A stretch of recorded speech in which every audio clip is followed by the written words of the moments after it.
c'est que nous ne pouvons certes pas aider tout le monde, mais tout le monde peut aider quelqu'un.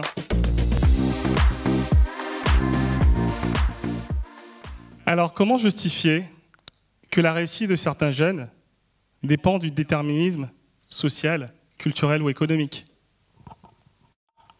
Comment expliquer que deux jeunes nés au même endroit, ayant eu la même éducation, la même formation, une personne réussisse et une autre un peu moins? Comment expliquer que devant vous, à mon niveau, une personne à qui on a dit qu'elle ne marcherait plus, qui était en fauteuil roulant, que sa vie serait compliquée, en fasse un moteur et décide d'en créer des entreprises et d'aider des personnes? Alors ça fait un moment que je me passionne sur des sujets économiques, des sujets de la société, sur des personnes à succès et leurs secrets. On parlait de secrets tout à l'heure. Et je suis arrivé à un dénominateur commun, l'entourage. Pour ceux qui ne me connaissent pas, je m'appelle Steve Mpenou. Je viens d'un pays, je suis originaire du Bénin. C'est un petit pays en Afrique de l'Ouest. Je suis arrivé en France à l'âge de 14 ans. Au début, c'était pour jouer au football car j'ai été repéré par un centre de formation. J'ai eu la chance d'intégrer ce centre de formation, mais quelques semaines, mois plus tard, au cours d'un match, je me fais tacler violemment et le verdict est sans appel. On me décèle une maladie génétique, le gène HLA-B27, et la maladie qui s'appelle la spondylarthrite ankylosante. Alors il faut savoir qu'il y a 3 niveaux. Bingo, j'ai décroché le niveau maximum, je ne marcherai plus. La veille, je courais. Le jour d'après, je me retrouve en fauteuil roulant. Et c'est là que ma deuxième vie a commencé, car j'ai eu la chance d'avoir mon premier mentor, mon père, qui a mis sa carrière entre parenthèses pour se consacrer à ma réussite mentale. J'ai pu bénéficier d'un deuxième mentor, qui est ma sœur, qui, après ses journées à la fac, consacrait 2 heures par jour, après une longue journée, à passer du temps avec moi pour travailler sur mon éducation, pour travailler sur les valeurs familiales, les valeurs de la société, pour m'accompagner. 2 heures par jour pendant 2 années de sa vie. Alors, à force d'abnégation, de travail, de résilience, j'ai réussi à déjouer cette maladie et je me suis retrouvé debout. C'est ainsi que j'ai quitté mon fauteuil roulant, j'ai poursuivi des études. Et après cela, je me suis retrouvé dans le monde du travail. Non pas sans difficulté.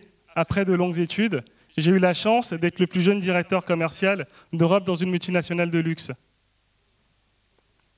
Quand j'ai voulu aller beaucoup plus haut, j'entends cette phrase qui résonne encore aujourd'hui. On ne va quand même pas mettre un noir à la tête de l'Europe. On ne va quand même pas mettre un noir à la tête de l'Europe. Alors j'avais 2 options. J'avais atteint un plafond de verre, je m'arrêtais là, ou sinon j'allais pour une autre option, qui était celle de l'entrepreneuriat. J'ai décidé d'opter pour cette voie de l'entrepreneuriat. Et c'est à ce moment, après une année à essayer de tout faire, à essayer de développer mon entreprise, j'ai essuyé un autre échec. Très compliqué de lancer une entreprise tout seul. J'ai donc décidé de m'entourer des personnes qui étaient expertes dans ce domaine, des chefs d'entreprise inspirants. Et me voici sur les réseaux sociaux en train de contacter des personnes que je ne connaissais pas. J'ai envie que vous me mentorez, j'ai envie que vous m'accompagniez à développer mon entreprise. Je ne vous dirai pas les centaines de refus que j'ai reçus, pardon. Mais j'ai décidé de persévérer. Après des refus et des refus de la même personne, j'ai eu la chance d'être mentoré par une personne qui m'a ouvert son réseau, m'a expliqué mon domaine d'expertise, m'a expliqué son domaine d'expertise, m'a accompagné. J'ai énormément de gratitude pour cette personne. Sans elle, je n'aurais jamais réussi à faire en une année. Sans elle, j'ai réussi à faire en une année ce que j'aurais pu faire. C'était l'expérience de 10 années pour moi. Alors, il y a un adage populaire qui dit chez nous, quand tu as reçu, il est important de donner. La meilleure chose qu'on puisse faire à une personne qui vous a aidé, c'est de donner à d'autres personnes.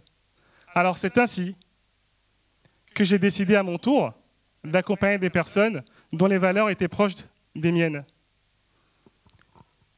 Lorsque des personnes m'ont contacté, j'ai à mon tour décidé de mentorer une personne qui était aussi handicapée. Et je me reconnaissais en elle. Cette personne avait une volonté, c'était de créer une association, une entreprise, pour aider les personnes n'ayant pas eu de formation, n'ayant pas eu de diplôme, à être commerciales.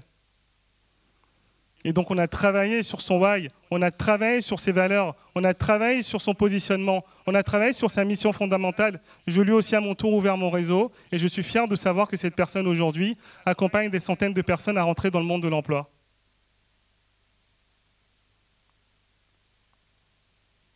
Pourquoi je vous dis ça? En effet, il suffit d'une main tendue, il suffit d'une aide pour réussir à atteindre des sommets. J'avais toutes les excuses de mon côté pour ne pas, ce que j'appelle moi, réussir ma vie. J'aurais pu abandonner, mais il a suffi d'une personne qui a cru en moi pour que je puisse le faire.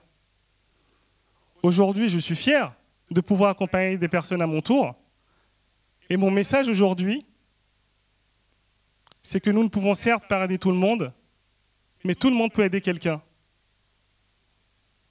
J'aimerais que vous, que moi, que nous puissions contribuer en fait à ce bonheur dans la société. Ça représente 1 heure par semaine, c'était le cas en fait avec mon premier mentor. 1 heure par semaine, pendant une année, on ne s'en rend pas compte, mais ça apporte énormément à une personne dans sa vie.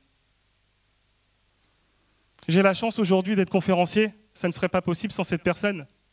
J'ai la chance aujourd'hui d'avoir une marque de vêtements. J'ai la chance aujourd'hui de travailler avec des marques sur leur image de marque. Et ça m'a valu la confiance d'une personne.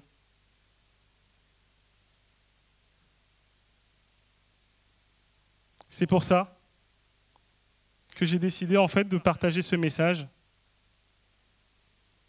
Ça passe par un moment, par un sourire, par une attention et par une confiance. Et la confiance joue énormément. Merci beaucoup.